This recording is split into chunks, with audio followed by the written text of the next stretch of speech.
Bonjour, je m'appelle Maïté Larossa, je suis la présidente d'ITR Capital. On est ici avec Didier Bonneville-Roussy. On a décidé de continuer notre petite série de vidéos pendant notre marche matinale. Alors Didier, Mhm. peux-tu m'expliquer ce qu'est l'économie d'unité et comment elle est utilisée pour faire financer la croissance par le client? Ouais, OK. Version courte.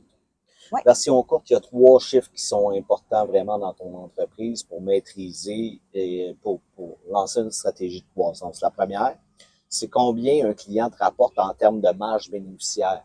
OK. OK? Donc, le deuxième, c'est le coût d'acquisition par client ou par transaction. Et ensuite, c'est le pourcentage de la différence entre les deux, ta marge bénéficiaire par transaction ou par client, et ton coût d'acquisition par transaction ou par client, et un pourcentage de cette différence-là que tu alloues en acquisition, soit de transaction, soit de client. Il y a un dernier élément à l'équation qui est la valeur client qui se développe avec le temps, avec la répétition des transactions et l'ajout de services ou de produits à l'achat initial. En quoi c'est important? Tant aussi longtemps que tu n'as pas défini l'économie d'unité dans ton entreprise, combien ça te coûte à aller chercher une transaction, combien ça te rapporte d'aller chercher une transaction en net, et tant que tu n'as pas ça, tu n'es pas en mesure d'établir une stratégie où tu vas être prêt à payer un montant pour l'acquisition de nouveaux clients, de nouvelles transactions. Donc, voilà l'importance de l'économie d'unité, à quoi ça sert dans sa version courte. Mhm. La version longue, maintenant, c'est tout simplement que à partir du moment où tu as ça, où ton économie d'unité, qu'on a effleuré dans les autres vidéos, mais on ne l'a pas nommé, où ton économie d'unité fonctionne au niveau de l'unité, justement, c'est-à-dire que tu arrives à avoir une marge bénéficiaire une fois que tu as intégré tous tes coûts de produits à ton prix, avoir une marge bénéficiaire et que tu es prêt à allouer un montant pour acquérir un client sur cette marge bénéficiaire-là, Mhm. ça te permet à la fois d'identifier l'échelle à laquelle ton marketing doit fonctionner pour que globalement ton entreprise soit rentable. Et ça te permet aussi, c'est le concept tout simple de point mort, et ça te permet aussi d'identifier et d'établir la stratégie qui va te permettre d'acquérir un maximum de clients au prix que tu es prêt à payer pour les acquérir.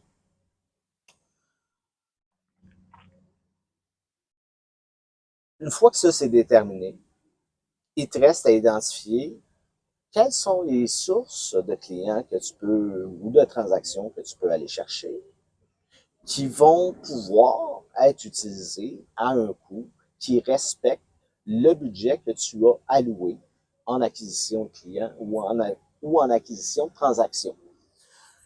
Euh, Ça, c'est pour la base. Après ça, on peut entrer dans des situations qui sont plus complexes.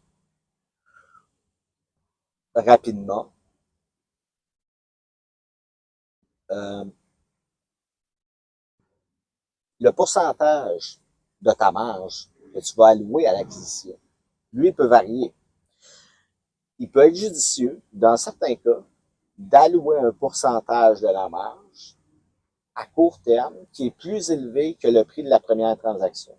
D'où l'intérêt de mesurer à la fois le coût d'acquisition d'un client et le coût d'acquisition et la valeur du client que tu as acquis au cours du temps.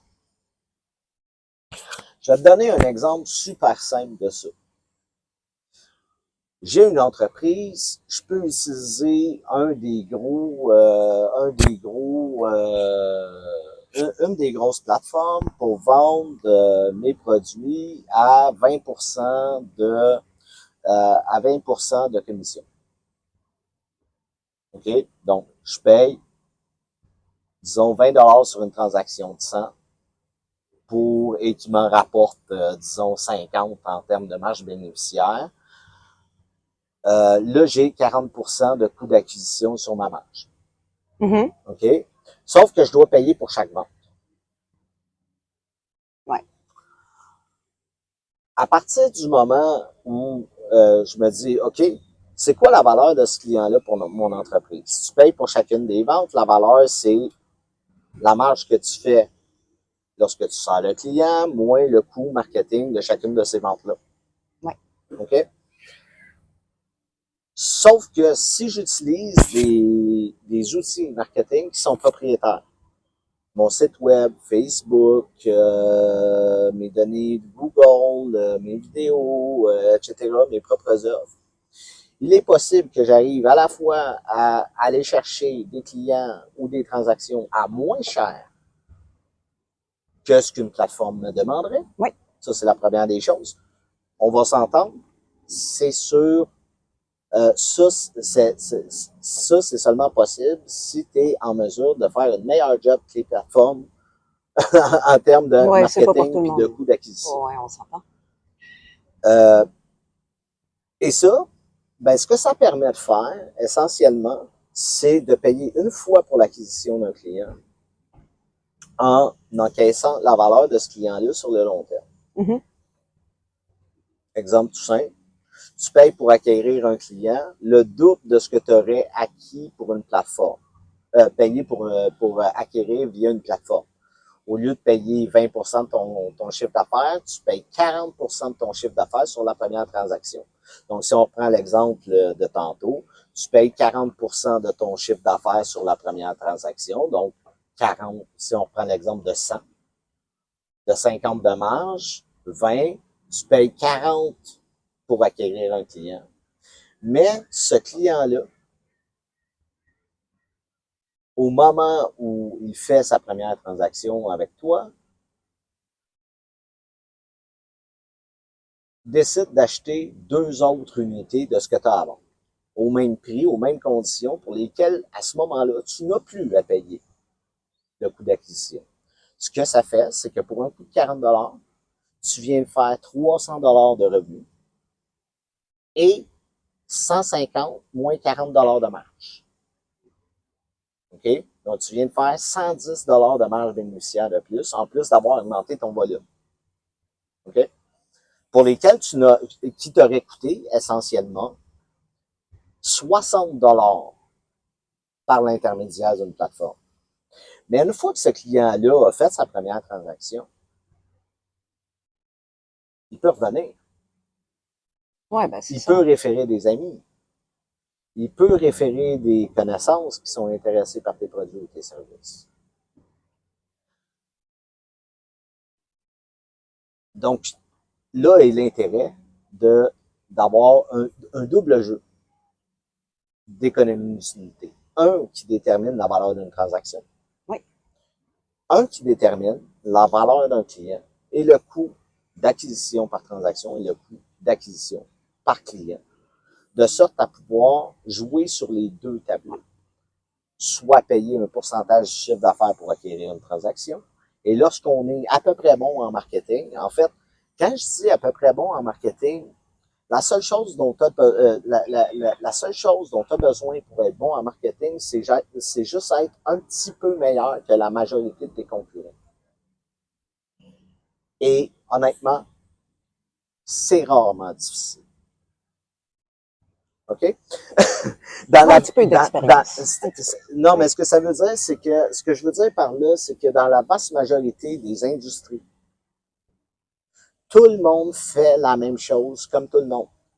Et il est très, très, très facile de se distinguer, soit au niveau du volume, soit au niveau de la logique d'acquisition de clients, soit au niveau de la présence sur divers médias et diverses méthodes pour les contacter. C'est sûr qu'un de tes concurrents qui n'a pas les outils que je te passe en ce moment, qui n'a pas ces outils-là conceptuels, jamais, jamais, jamais, jamais, il va être en mesure d'envisager la stratégie et comment l'appliquer. Et là, tu vas avoir un avantage concurrentiel monstrueux parce que toi, tu vas avoir compris que la valeur de ton client fait que toi, tu es prêt à payer 2, 3, 4, 5 fois plus que tes concurrents pour obtenir le même client. Imagine ce que ça fait comme différence en termes de capacité de diffusion de ton marketing. C'est monstrueux. C'est vraiment monstrueux, surtout quand tu commences à apprendre à utiliser les leviers complètement déments que sont Google, Facebook et les plateformes et les différentes plateformes publicitaires. C'est ridicule. Alors, Ça répond à la ça question. répond à la question? C'est assez clair? Bon, c'est évident que tout ça demande... C'est un peu complexe. Beaucoup, c'est complexe. Mais c'est des concepts, conceptuellement, c'est très simple. Ça demande du travail au niveau de l'exécution, il n'y a aucun doute là-dessus. Ça demande un peu de réflexion aussi parce que ça demande de faire des calculs puis de penser à comment ton entreprise fait de l'argent, comment elle acquiert des clients, qu'est-ce que tu peux faire et comment tu peux faire pour augmenter la valeur de chacun des clients qui rentrent dans ton entreprise. Mais faire cet exercice-là est probablement la chose la plus rentable que tu peux faire dans ton entreprise. Bon. Ça peut faire la différence, littéralement. Oui, non, c'est sûr que ça peut faire la différence. Entreprise qui fait un peu de profit, une entreprise qui croît à vitesse grand V, ou encore une entreprise qui déclare des pertes année après année, et une entreprise qui dégage des bénéfices année après année.